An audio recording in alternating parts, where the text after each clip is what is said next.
Shalom, shalom. And this week, Shalom. shalom. It is so good to see you all. The first night of Sukkot. My plans had been to sit out in the gazebo and, kind of do the first night of Sukkot here, but it is a little bit too windy outside. So we're not even going to attempt that after all. So today we're going to be studying Sukkot on the 15th of Tishri. So let's get started. Let's start with our prayer. If everybody can join me, please.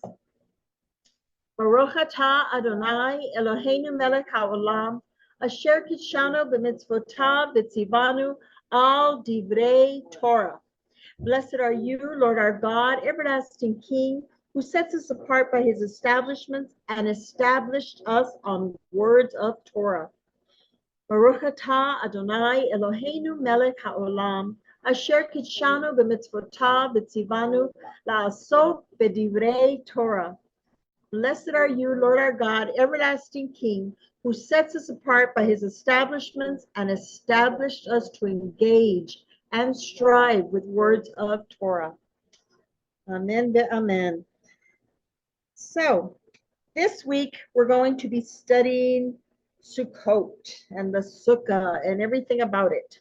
So hopefully we're gonna cover a whole bunch of stuff, but I'm kind of trying to hit on like the main points, of Sukkot. So Sukkot is one of the what it called the Shalosh Regalim. So Shalosh is three, okay, and Regale is like a foot, Regalim is feet. So it's one of the 3 foot or 3 feet pilgrimages that every male was supposed to make to Jerusalem. And it's an incredibly joyous time, and there's dancing and a lot of singing, and it's a, a harvest, a harvest pertaining to, a festival pertaining to the harvest. So there's a lot of gratitude for everything that God has given us, the harvest that God has brought us. Okay, that's like one of the main themes of Sukkot. And it's, we have to be thankful for the harvest that God has given. It's also important to focus on the temporal life. When we see the sukkah, we see that it's a temporary dwelling, and it is also reflective of our bodies, our time here on earth. It's all temporary. So the sukkah is built with at least 3 sides, okay? And one side is open for everybody to go in. And the roof is usually like a thatched roof. It's made of natural materials. So it's usually like palm trees or palm or other branches. As long as you can be able to look up through the little openings in the ceiling to see the stars, and hopefully be able to count the first 3 stars in the night, to let us know that the evening has started. But it's made of natural materials, okay? And like I said, there should be a little bit of space, where you can look up.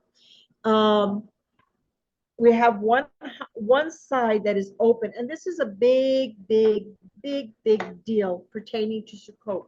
That one side is open to invite guests, to have people come in and be in the sukkah with you. And the reason that is because it goes back to Genesis 18 and the 3 travelers that went to Abraham's home. Okay, so Abraham was like just this perfect host, that he just welcomed everyone.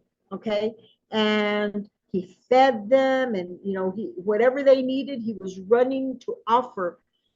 offer whatever they needed, just a perfect host. So, I didn't write it down, but there is, I think it's in the Talmud that it says that, we should also strive to be like Abraham, that was very welcoming of guests, okay? That our house would be open for guests. So the Talmud says that welcoming guests is greater than welcoming the divine presence. That's huge. That's huge. And, for it to be said like that. But the thing is, the reason it's said like that is because when you're welcoming people, you are showing a godly, a divine attribute, a good thing, that you're opening your home, to guests. Hospitality is known as haknasat orhim, and it literally means welcoming guests. Haknasat orhim. So along those lines, I've written down several things from the Jewish Encyclopedia that said Lot, in addition to Abraham, Lot was also known for his hospitality. He was even ready to risk his life and his daughter's honor and safety because of hospitality. And we know the story of Lot and, all the corruption that was going on outside, yet he was even trying to be hospitable and say, no, come in, just don't go do harm to those men. You can even have my daughters. I mean, that's how huge it is, that it's, offer hospitality. Come into my home. And in essence, you're trying to show love. You're trying to show care. You're trying to show concern for those people. And who knows, maybe if they would come in, maybe their hearts would change and something good would come up, come out of it. Laban showed kindness to Yaakov and to Eleazar when they came to him as strangers. Yitro rebuked his daughters because they did not invite Moshe, who was a stranger in Midian, to the house, according to Exodus 2:20. Rahav, we know the story of Rahav, that had, Joshua and the spies, she helped them in and let them stay there. She was greatly rewarded because she entertained Joshua's spies.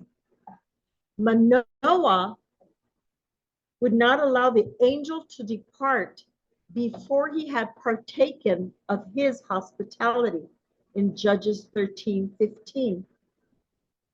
Gideon punished the elders of Sukkot and of Penuel for their breach of hospitality. David demanded hospitable treatment from Nabal. And I did put all the scriptures so you can hopefully go look them up. Barzillai was invited to the royal table because he had been kind to David when David fled from Avshalom. Barzillai opened his house and said, yeah, you can stay here, because Absalom was chasing David. The Shunammite woman had a room furnished with a bed, a table, a chair, and a lamp for Elisha, the prophet. The doors of their houses were open at each of the four corners, it says, so that strangers coming from any side might find ready access. That's from Sota 10a. So one of the big teachings about Sukkot is hospitality. And we have to think about the fact that Sukkot, in the day of the Lord, everybody all the nations will come up and participate in Sukkot. Okay, so already we're given the opportunity to show hospitality to people here on earth, so that in that day, in the day of the Lord, we'll have that one hopefully down, where we'll be welcoming to people to come into our homes to celebrate the great feast of Sukkot.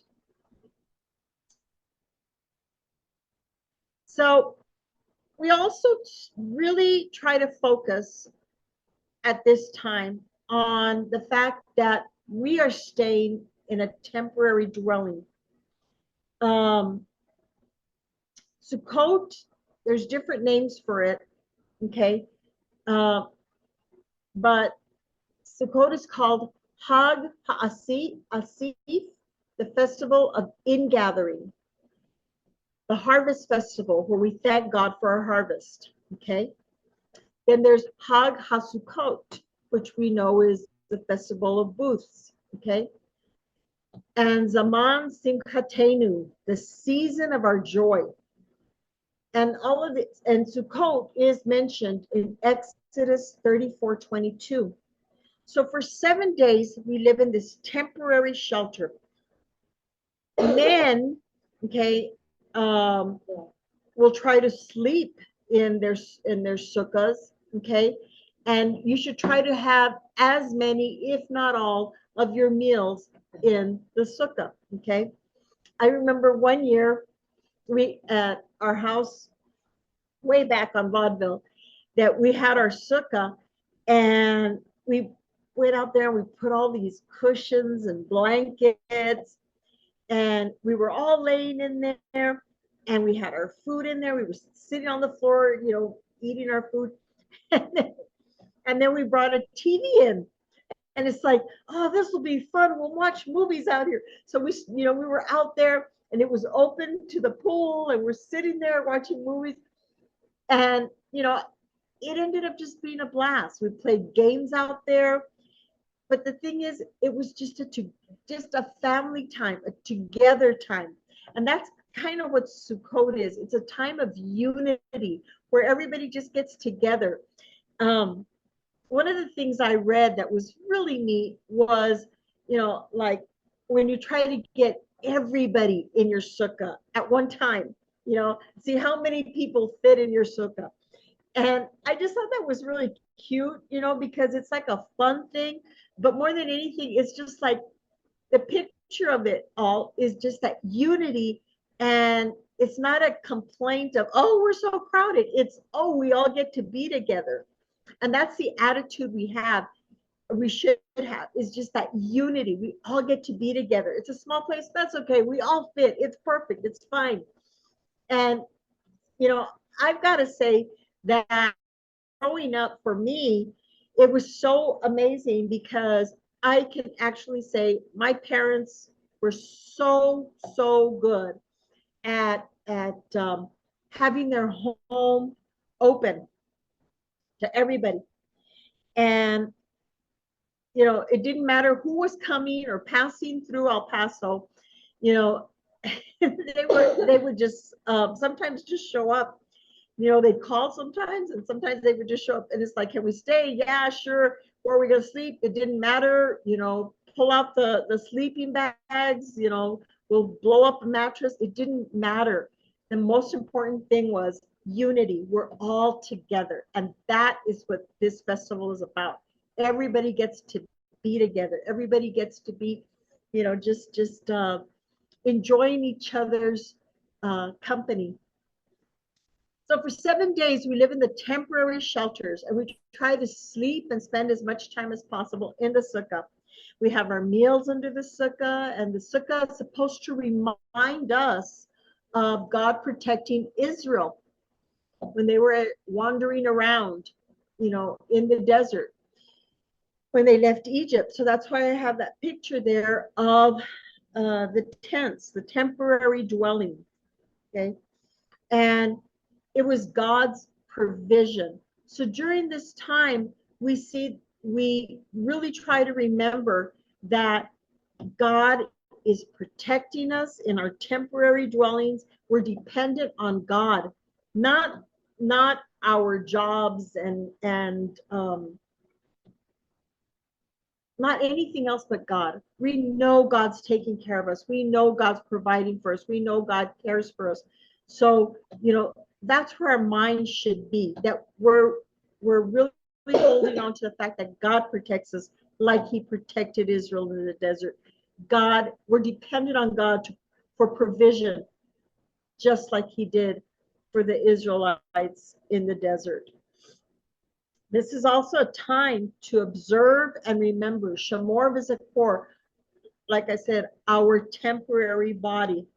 So all these tents, all these sukkahs should be representative of our temporary dwellings, our physical temporary dwellings. Okay, that it's all going to pass, but God's going to take care of us while we're here on earth. God's going to take care of us. God's going to provide for us. God's watching over us. But this is all temporary, good or bad. It's all temporary.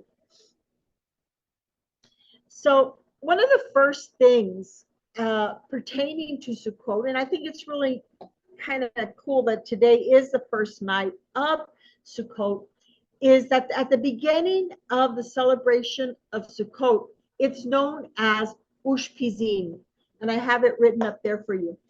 And it's Aramaic for guests. So it's an act of inviting our ancestors. Now, this is only symbolically, okay? You're not literally, inviting our ancestors, but it's symbolic, okay? To partake in the meals with us. So the ancestors that we want to be part of our sukkah experience, part of our time in the sukkah, are the 7 shepherds. In other words, those that led Israel. So it's Abraham, Isaac, Jacob, Moses, Aaron, Joseph, and David. And it's kind of divided into 3 groups. The patriarchs, Abraham, Isaac, Jacob, Moses and Aaron, the prophets, and Joseph and David, royalty, which I thought was really cool that it has Joseph and David. Well, we know that Joseph wasn't a king. He was in the kingly household, but he wasn't a king. But we know, as we studied before about the 2 messiahs, there's Messiah ben Joseph and Messiah ben David. Okay, the suffering servant and the righteous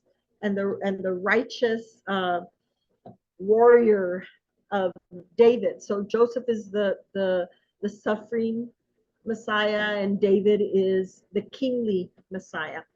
So that's why they're the royalty. Deuteronomy 16:14 says, "You shall rejoice in your festival with your son, your daughter, your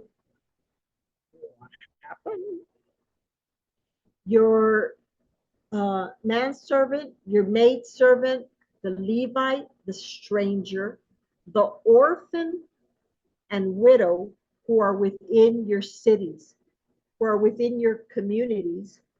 Okay, so it's basically, if you think about it, it's like everybody. It's not just your family. It's friends. It's even strangers. Okay, that's who you invite, and that's who participates in this festival. Even though it's symbolic, for Ushpizin, for these 7 shepherds to hopefully come visit us during this time, it's thought that if the poor and needy are not welcome in the sukkah, then the special guests, Abraham, Isaac, Jacob, Moses, Aaron, Joseph, and David, won't come. And the Shekinah, the Spirit, will not spread her wings over the sukkah. So that's a big deal. It's like you need to make sure and invite the poor and the needy to your temporary dwelling. And I know this pertains to Sukkah, but this also pertains to our everyday life.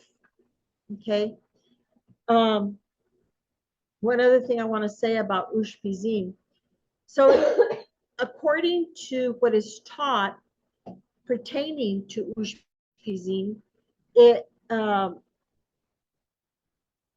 the first night we will say Abraham comes. Then the second night, Isaac, then Jacob. So every night, okay, it's a different one.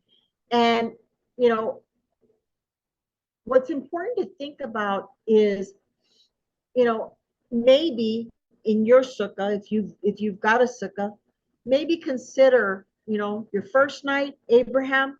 Let's talk about Abraham. Let's talk about what Abraham did. Let's you know, let's recognize all of his contributions to where we're at today. And, you know, maybe if you break it down like that, that might help you to start really getting it, you know, in your head about inviting the Ushpizin. So even though inviting the ancestors is symbolic, it is thought, oh, I already read this one too, sorry. It is thought that if the poor and the needy are not welcome in the sukkah, then the special guests will not come. And the Shekhinah, the spirit, which comes as, you know, a bird with her wings, will not spread her wings over the sukkah. But every time and I've said this before, every time I think about the wings, I always think about, you know, the talit and how the fringes, you know, it ends up looking like, you know, the feathers. So if you can just kind of picture God's feet, you know, over your sukkah, you know, that might paint a pretty lasting, beautiful image for you. So there's certain prayers that are said pertaining to Ushpizin and pertaining to the first night of the sukkah. Okay, so I didn't write the whole thing down. I just wrote a little bit down, and you know, you might want to think about this and say this, you know, on your time within the sukkah. So it says, I'll read it for you. May it be your will in front of you, Lord, my God and God of my fathers, that you have your divine presence rest upon us, and that you spread out your sukkah of peace upon us, in the merit of the commandment of the sukkah that we are fulfilling, in order to unify the name of the Holy One, blessed be He, His divine presence, with fear and love, to unify Hashem, Yehovah, on behalf of all of Israel, and to surround them with the radiance of your holy and pure glory, spread over their heads above like an eagle protecting his nest. So, you know, think about, you know, just an eagle with his big old wings spread out over the sukkah, but think about God's talit just covering your sukkah. And at the same time, our temporary dwelling, our body, our personal sukkah, that God would provide his talit to cover us and protect us.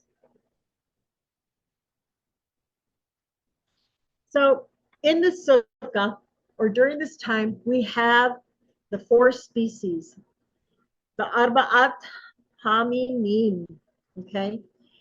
And it's really important. I thought this was so cool because it's a total of 7 items. and I don't know if you know this or not. I mean, we always think of, oh, it's 4 items. Well, it's actually 7, okay? Because we have one etrog or a citron, okay? You have one palm frond. Then you have the hadass, the myrtle. You have 3 of them. You have 3 myrtles. And then in the arava, you have 2 willows. All right. So when you add that up, it's 7 items. And you think about it, it's like you're taking those 7 items, which we're going to get into, you know, how they're a picture of different things pertaining to different people. But the 7 items are lifted, you know, to the right and to the left and to the up and down and, you know, east and west. And so it's actually, what is it, six different ways that we're moving them. So but those 7 items are lifted and they're a picture. Okay, those four things are a picture of Israel. Okay, and they're all grouped together.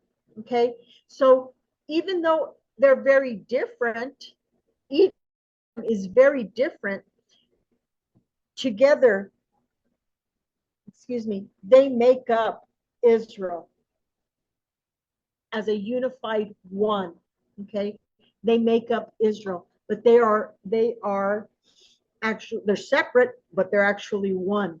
Okay, like one man. So the etrog, we know, has both the taste and aroma. Okay, the etrog is the one that looks like the lemon.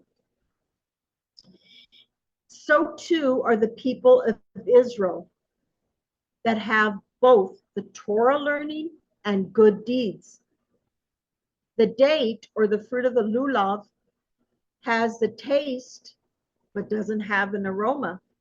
So people of Israel include individuals who have Torah but they don't have good deeds.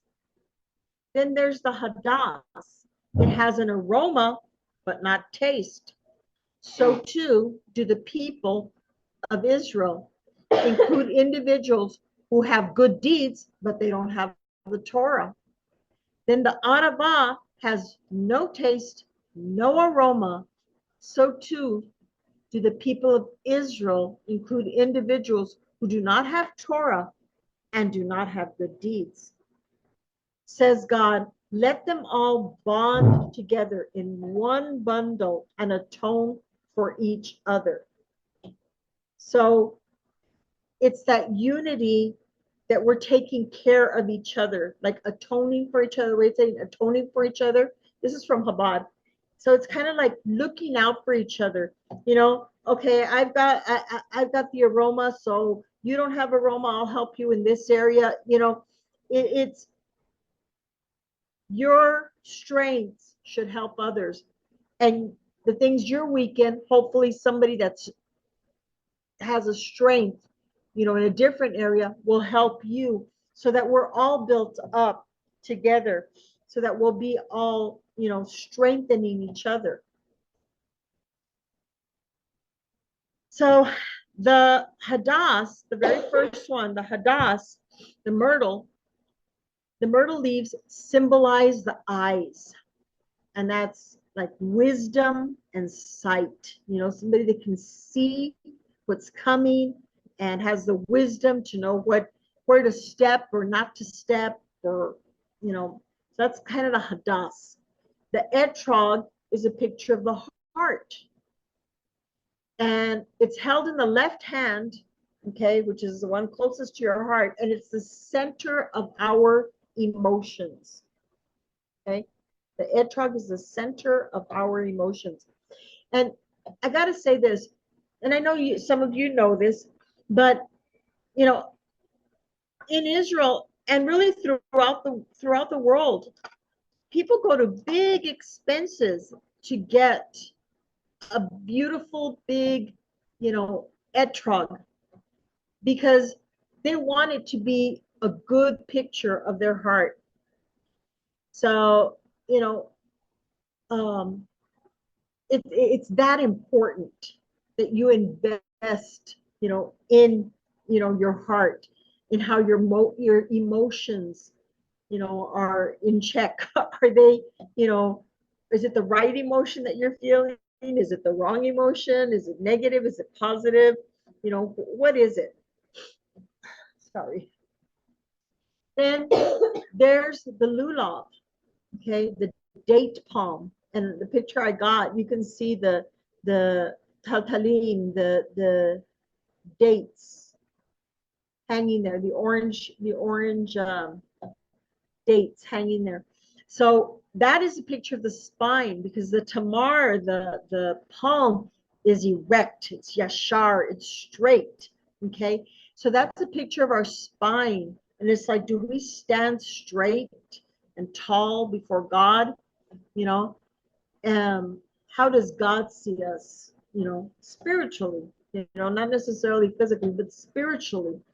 Are we standing tall and straight before God? Then the last one is the lips, the arava, the willow, okay? And it's a picture, like I said, of the lips. And that has to do with our speech and our prayers, okay? So all these things, like I said, maybe you're strong in this, maybe you're strong in eyes, in wisdom, in sight.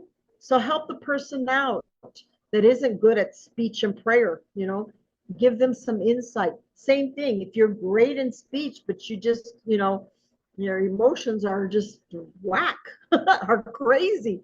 They're all over the place. The person with speech can possibly help out the person with, their emotions, to keep them in line. And, so we have to help each other out. We have to be there. That's where the unifying comes in. That's where we're bound together as one unit. Isaiah 55:12 says, "For you will go out with joy and be led forth in peace. The mountains and the hills will break into shouts of joy before you, and all the trees of the field will clap their hands." Well, can trees clap their hands? No. But we know that trees are people. So basically, each one of these four things that we find in the lulav, in the entire, everything that we're lifting up, it's people. It's people. So we're lifting up these people as a unit, as a one cohesive unit. It's bound together. It is Israel, and we're lifting up Israel as the eyes, the heart, the spine, the lips. We are lifting up Israel, because each one of those represents a tree, represents a person, the people of Israel. So on the seventh day of Sukkot is Hoshana Rabbah. And I'm sure some of you are familiar with it. Hoshana Rabbah. It's like I said, it's the seventh day, and it means the great Hoshana. Okay, Hosanna, the great Hosanna, Hoshana. Well, there's special prayers recited, and basically, Hoshana Rabbah is looked at as the final judgment. So, Yom Kippur, the verdict is sealed, right? But at Hoshana Rabbah, the decree can still change for your upcoming year, for the new year, okay? So we still have time. If we haven't gotten our heart right, we still have time to repent and get our heart right, so that our year will go good for us, okay? So it's almost considered the last day of Sukkot, Hoshana Rabbah, is actually considered like a day of judgment. So at the services for Hoshana Rabbah, we encircle the bima, okay, where the Torah is, the Torah stand is, up front, and we go around the bima, the 7 times, the 7 hakafot, and people go around and they have their lulav in hand, And, there's singing and there's psalms, okay? Psalms being recited and sung. And it's just beautiful. It's just a beautiful, fun time. So the 7 hakafot correspond to the 7 words in Hebrew of Psalm 26:6. And I'm not going to read the Hebrew, but basically, Psalm 26:6 says, I wash my hands in innocence and circle around your altar, O Lord Adonai. So as you're going around, that is the big deal, that you're encircling the bima where the word is going to be coming forth, right? But you're going around with your lulav and etrog in hand, and you're reciting, I wash my hands in innocence and circle around your altar, O Lord. So it's like our last chance, okay, to get the judgment right, okay. So after that is done, additionally, the congregants beat the willow branches from their lulav on the ground, okay, and after each procession, okay, and it acts.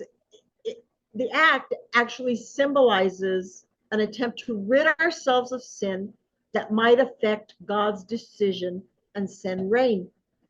And something I want to say about that is that it's really cool when you do hit the willow branches on the ground. It actually does sound like rain, So, if you have the chance, if you want to do this part, this Hoshana Rabbah, consider that, doing the 7 hakafot, and listen to the sound that the willow branches make. So the willow, or the araba, striking the willows of the ground is symbolic of rain and success in the harvest. Okay, and you don't beat the willows, even though the word beat. You're only using the willow. You're using the willow. And we say, Kol mevaser ve'omer. A voice brings news and says. So the willows, the lips, are the picture of the voice that will proclaim or be the harbinger of the coming of the Messiah. So we end Sukkot with words hoping for the Messiah's return quickly. We're left with the sound of the rain, okay, which is a picture of resurrection, and the shofar sounding and instruments playing, because the Levites were the ones that were singing. And I didn't put this down, but the flute is playing, the pierced one, okay, the literal way to say flute is pierced one. Well, the pierced one is Messiah, okay? So the very end of Sukkot, we're left with the picture of the sound of rain, and which is a picture of this resurrection, the shofar sounding, and instruments playing, specifically the flute, but there are others, and the Levites are singing. They're all just giving thanks to God. So I just find that to be just one of the most beautiful pictures for the last day of Hoshana Rabbah. So there are a few greetings that I wrote down for you. At Sukkot, we say Hag. We can say Hag Sameach, just like happy holiday, or Hag Sukkot Sameach, like happy Sukkot holiday. We can also say Moadim Lesimcha, may your times be happy. And then Hagim, holiday, Uzamim Lasason, joyous holiday and seasons. So those are different things you can say to one another, during Sukkot, because there's different greetings for each one of the different festivals during this time. So tonight I say, Hagim Uzamim Lesason, joyous holidays and seasons to everybody. And I pray that your Sukkot would be life-changing this year for you, that you would find great joy and see how temporary we are and how important it is to be united. Hold each other up and have your doors open to everyone, especially the poor and those in need. Shalom, shalom.